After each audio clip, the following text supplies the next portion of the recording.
Assalamualaikum warahmatullahi wabarakatuh. Pertama sekali kita pergi pada pengenalan syarikat. Sejarah penubuhan syarikat ini ialah syarikat One Square Education merupakan perniagaan jenis pendidikan tunggal dan syarikat ini ditubuhkan pada bulan 3 tahun 2015. Syarikat ini menawarkan perniagaan jenis perkhidmatan iaitu merupakan kedai makan. One Square Education pada awalnya hanya menekankan hidangan bakso, namun atas permintaan pelanggan, syarikat ini mengambil langkah untuk menambah hidangan seperti makanan berlauk, buah-buahan dan juga kuih serta kari pop gergasi yang merupakan tarikan pelanggan. Perkara yang mendorong mulakan perniagaan ini ialah pemulaan perniagaan ini adalah minat memasak yang dalam diri pengurus syarikat ini sendiri. Berdasarkan temu dengan jalankan, pengurus syarikat menyatakan bahawa reaksi dan permintaan pelanggan juga merupakan pendorong dan penubuhan syarikat ini. Modal permulaan bagi syarikat ini adalah dalam lingkungan RM5,000 ke atas. Sumber pembiayaan bagi modal syarikat ini adalah melalui sumber pembiayaan dalaman iaitu simpanan peribadi. Tujuan penubuhan perniagaan ini adalah bagi menyadari dan keluarga pemilik syarikat pada juga bertekad untuk menyambung minatnya dalam bidang perniagaan makanan sekaligus mengambil cabaran dan risiko demi menyambung minat beliau. Berikut merupakan pelan lokasi. Seterusnya ialah latar belakang syarikat. Latar belakang pemilik syarikat. Sekian sahaja. Sekarang saya akan menerangkan tentang rancangan operasi dan pentadbiran. Perniagaan ini merupakan perniagaan bersaiz kecil dan secara keseluruhannya, pengurus syarikat ini iaitu Cik Awanis sendiri yang menguruskan kewangan, pembelian bahan mentah dan juga merangkul tanggungjawab sebagai pengurus sumber manusia dalam perniagaan ini. Visi kedai makan ini ialah menjadi kedai makan yang disegani pelanggan dan juga sentiasa menyediakan makanan mengikut cita rasa pelanggan di seluruh Malaysia. Dan misinya ialah berusaha menyediakan aneka makanan mengikut cita rasa pelanggan. Jadi seterusnya, saya ingin menerangkan tentang carta organisasi. Setiap pengurusan diuruskan oleh Puan Nur Awanis binti Roslan, seperti pengurus eksekutif, pengurus kewangan, pengurus pemasaran dan juga pengurus pengeluaran. Seterusnya, di bahagian penyedia diuruskan oleh Siti Rubaidah binti Mat Saad dan penjaga kaunter oleh Siti Amira binti Nordin. Seterusnya, bahagian tukang masak diuruskan oleh Roslan bin Muhammad dan juga penolong dapur Anisha binti Azizan. Seterusnya adalah rancangan pentadbiran.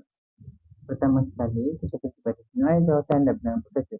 Kita ada 5 pekerja, iaitu pengurus besar, penyedia, tukang masak, pembantu dapur dan juga penjaga kaunter. Setiap jawatan ini mempunyai seorang pekerja. Pergi kepada spesifikasi tugas, pengurus besar tanggungjawabnya menguruskan gaji pekerja, menguruskan pelantikan pekerja baru, menguruskan stok dan menguruskan hal pentadbiran.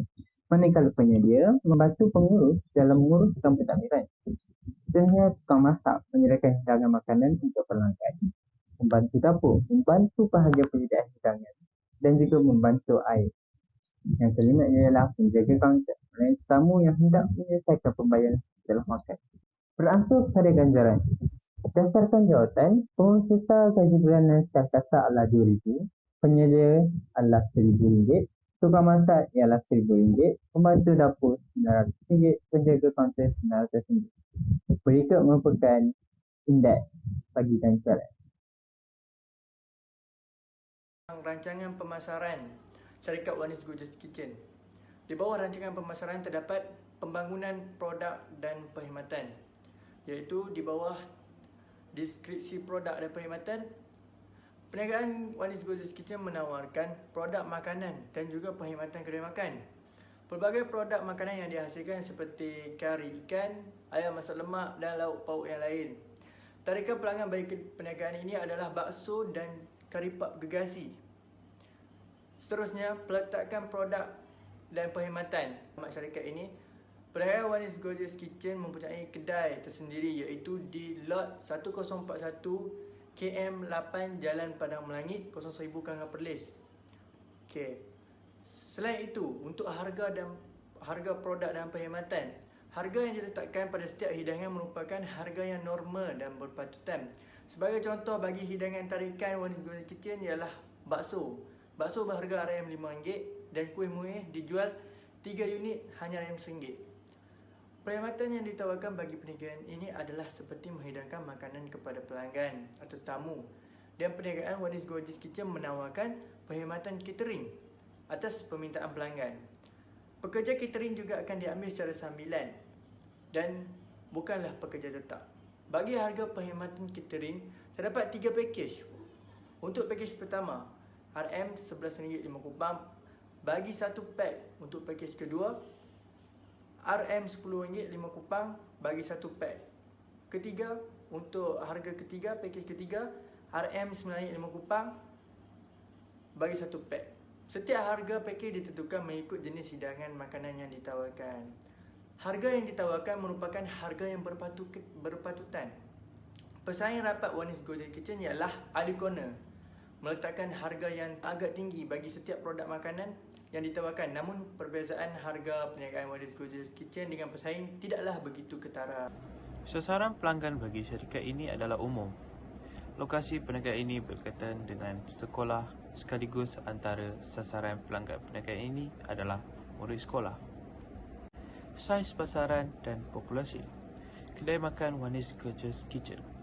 Pasaran sasaran sekitar 3 km persegi dari lokasi perniagaan. Terdapat 2 kumpulan pembeli utama, iaitu murid sekolah rendah dan 1,000 keluarga bermastauting di kawasan yang sama. Hasil kajian, murid sekolah rendah pembelian sebanyak RM350 seminggu atau RM1,400 sebulan, manakala keluarga RM8,000 sebulan. Berdasarkan saiz pasaran jika 12 bulan, RM42,000 tambah RM96,000. Jumlah keseluruhan ialah RM138,000. Saiz pasaran bagi syarikat ini ialah RM126,000 setahun. Analisa pesaing-pesaing utama.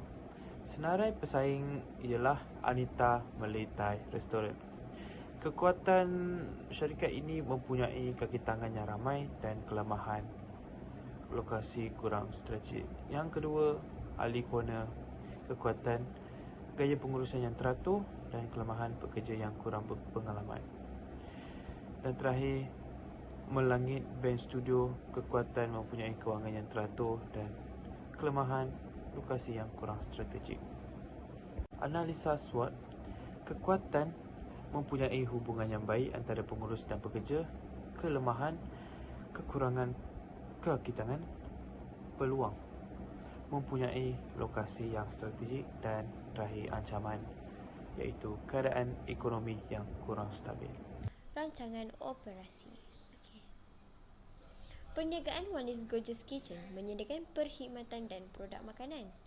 Perniagaan ini menawarkan pelbagai jenis produk makanan sebagai contoh lauk pauk seperti ikan keli goreng, ayam sambal dan lauk pauk yang lain. Selain itu, perniagaan ini juga menyediakan pencuci mulut, kuih muih seperti kari pap, kuih seri muka dan lain-lain. Waktu operasi kedai makanan ini adalah seawal 7 pagi sehingga 4 petang. Carta alih pengeluaran pula.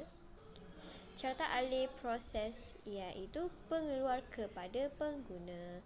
Produk yang dihasilkan akan diagihkan terus kepada pengguna akhir. Okey, baiklah. Seterusnya saya akan mengemukakan tentang rancangan kewangan syarikat Wanis Gorgeous. Yang pertama sekali, kos tetap perniagaan Wanis Gorgeous ini ialah melibatkan sewa kedai yang berharga RM500 sebulan. Seterusnya, bagi kos berubah perniagaan Wanis Gorgeous ini pula ialah melibatkan kos bahan mentah dan juga gaji pekerja. Bagi kos bahan mentah, pengurus perniagaan ini menyatakan bahawa stok bahan mentah akan dibeli mengikut hari. Jadi, kos bagi bahan mentah dalam sehari adalah di dalam lingkungan RM200 hingga RM300. Seterusnya, terdapat pelbagai inovasi yang telah dilakukan dalam perniagaan Wanis Gorgeous Kitchen ini. Pada awalnya, Perniagaan ini hanya dilakukan secara maya tetapi dikembangkan kepada perniagaan secara fizikal dan sehingga berjaya menjalankan perkhidmatan catering. Cadangan inovasi kepada produk atau perkhidmatan syarikat ini ialah kami sekumpulan mencadangkan agar kedai makan Wanis Gorgeous Kitchen ini pada masa hadapan akan berada dalam keadaan yang lebih luas dan mempunyai lebih banyak kerusi dan meja makan supaya tidak terlalu padat. Saya akan menerangkan refleksi yang dapat kami buat setelah menyiapkan tugasan ini. Setelah menyediakan projek ini, pelbagai pengajaran dan juga ilmu dapat kami pelajari antara satu sama lain. Sebagai contohnya, sewaktu melaksanakan tugasan ini, kami memerlukan kerjasama yang amat kuat kerana kami tidak berkesempatan untuk melakukan perbincangan secara bersemuka. Hal ini disebabkan oleh penularan COVID-19 di negara kita. Kerjasama dan juga komunikasi yang amat kuat perlu dalam mengadakan perbincangan secara maya dan juga komunikasi antara kami perlulah konsisten bagi memastikan kelancaran tugasan. Kami juga dapat mempelajari sikap bertanggungjawab kerana tanpa sikap ini, tugasan ini akan menjadi kucar kacir. Berdasarkan pemerhatian, kepala kami berjaya menjalankan tugasan mengikut perancangan. Sebagai contohnya, kami berjaya mengumpul maklumat daripada syarikat yang kami ingin kaji pada waktu yang ditetapkan dan pelbagai tugasan berjalan dengan lancar. Beralih kepada pengajaran dan juga ilmu yang dapat kami peroleh sewaktu menjalankan sesi temu bual bersama pengurus syarikat Wanis Gorgeous Kitchen, kami dinasihatkan supaya sentiasa berusaha gigih untuk mencapai sesuatu kejayaan kerana kejayaan itu tidak datang bergolek. Pengurus syarikat ini sempat berkongsi tentang pengalaman beliau menaikkan nama syarikat tersebut daripada hanya sekadar bekerja secara maya sehingga dapat menubuhkan kedai sendiri.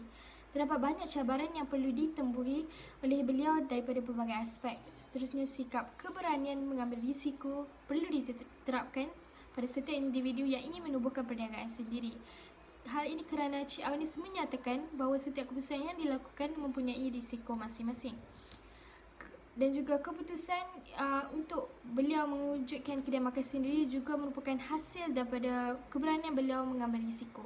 Setiap risiko yang kita ambil memerlukan keberanian bagi melahirkan kejayaan. Itulah kata-kata Cik Awanis kepada kami. Perkara yang boleh disimpulkan semasa melaksanakan tugasan ini adalah kerjasama berpasukan dan tanggungjawab individu untuk melaksanakan tugasan yang diberikan amatlah penting dalam melaksanakan tugasan ini. Cabaran yang hadir sewaktu melaksanakan tugasan ini seperti kekurangan sumber maklumat, masa yang terhad dan masalah internet telah pun kami hadapi dengan penuh kesabaran demi menjayakan tugasan ini. Secara konklusinya, pelbagai pengajaran yang kami ambil sewaktu melaksanakan tugasan ini dan sewaktu melaksanakan temu bual bersama pengurus syarikat Wanis Gorgeous Kitchen sendiri seperti kesabaran sewaktu melaksanakan perniagaan dan keberanian mengambil risiko demi kejayaan perniagaan. Kami bersyukur kehadrat Tuhan Yang Maha Berkuasa kerana memberikan kami kekuatan dan ketabahan sewaktu melaksanakan tugasan ini. Terima kasih juga kepada setiap individu yang menolong kami seperti pensyarah kami sendiri iaitu Cik Suraya binti Zakaria dan juga rakan-rakan yang turut membantu kami dalam melaksanakan tugasan ini. Sekian, terima kasih.